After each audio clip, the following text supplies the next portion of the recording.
ആരാണ് ശപിക്കപ്പെട്ടവരെന്ന് നിങ്ങൾക്കറിയാമോ? യേശുക്രിസ്തുവിനെ സ്നേഹിക്കാത്ത എല്ലാവരും ശപിക്കപ്പെട്ടവനാണ്.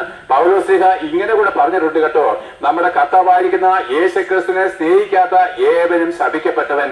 അപ്പോൾ യേശുക്രിസ്തുവിനെ സ്നേഹിക്കാത്ത ഏവരും ശപിക്കപ്പെട്ടവരെന്ന് എഴുതി വെച്ചിരിക്കുമ്പോൾ, പ്രിയപ്പെട്ടവരെ, ആ ശപിക്കപ്പെട്ടവരുടെ കൂട്ടത്തിലേക്ക് നിങ്ങൾ പോകാതിരിക്കണമെങ്കിൽ നമ്മൾ കർത്താവായിരിക്കുന്ന യേശുക്രിസ്തുവിനെ ഭൂമിയിൽ വെച്ച് സ്നേഹിക്കണം.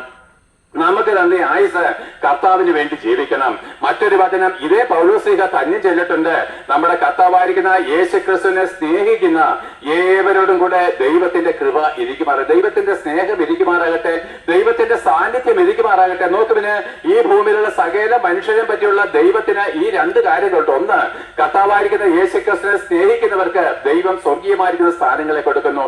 രണ്ട്, കർത്താവായിരിക്കുന്ന യേശുക്രിസ്തുവിനെ സ്നേഹിക്കാത്തവർ നിത്യ നരകാഗ്നിയിലേക്ക് ഒടുങ്ങിപ്പോകും. മറ്റൊരു ഓപ്ഷനും ഈ ബൈബിളിൽ ദൈവ വചനത്തിൽ ഇല്ല.